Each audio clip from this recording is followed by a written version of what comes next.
Imaginez un monde où la guerre froide vient de s'achever. L'Union soviétique n'est plus, et les États-Unis se dressent comme l'unique superpuissance mondiale. Une question hante alors les chancelleries, que faire de cette hégémonie? C'est dans ce contexte de triomphe et d'incertitude que Zbigniew Brzezinski, l'un des esprits les plus brillants et les plus froids de la diplomatie américaine, publie en 1997 un ouvrage au titre évocateur, Le Grand Échiquier. Plus qu'une simple analyse, ce livre est une feuille de route, un manuel stratégique audacieux destiné à préserver la suprématie américaine pour les décennies à venir. L'auteur, Zbigniew Brzezinski, l'architecte glacial de l'Empire. Pour saisir la portée du Grand Échiquier, il faut d'abord comprendre son auteur. Zbigniew Brzezinski, 1928 à 2017, n'était pas un simple universitaire.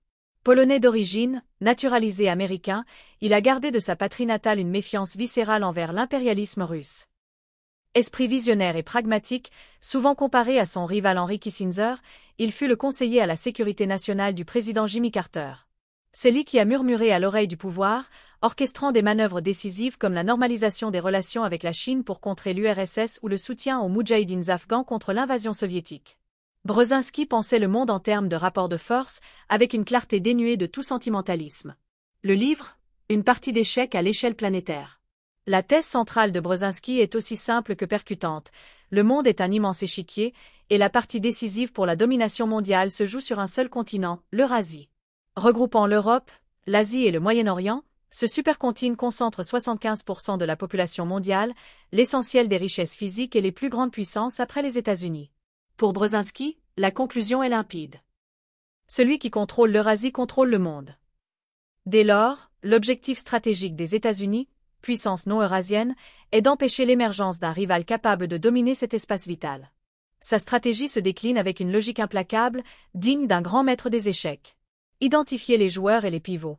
Brzezinski distingue les joueurs géostratégiques, les puissances actives comme la France, l'Allemagne, la Russie, la Chine, des pivots géopolitiques, des États dont l'importance tient à leur position sensible, comme l'Ukraine, l'Azerbaïdjan ou la Turquie. La stabilité de ces pivots est la clé pour maîtriser le jeu. Maîtriser les alliances. L'Europe de l'Ouest, via l'OTAN, est la tête de pont américaine en Eurasie, un allié crucial à maintenir sous son influence. Contenir les rivaux, la Russie, même affaiblie, reste une menace. Il faut l'empêcher de reconstituer son empire. La Chine, future géante, doit être intégrée économiquement tout en étant contenue géopolitiquement. Empêcher les coalitions hostiles. Le cauchemar absolu pour Brzezinski serait une alliance anti-hégémonique, notamment une coalition Russie-Chine-Iran. La diplomatie américaine doit s'atteler à diviser pour mieux régner.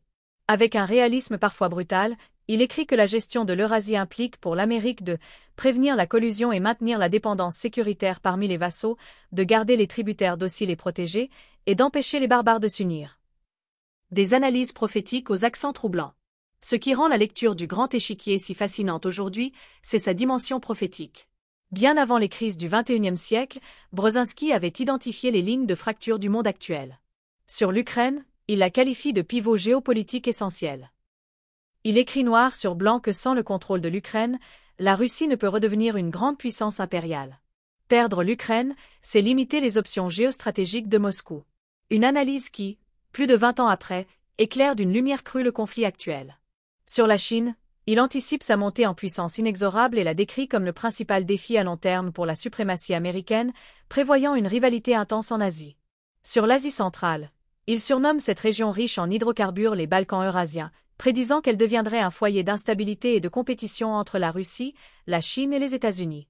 Ce qu'en disent les critiques, un classique adulé et controversé.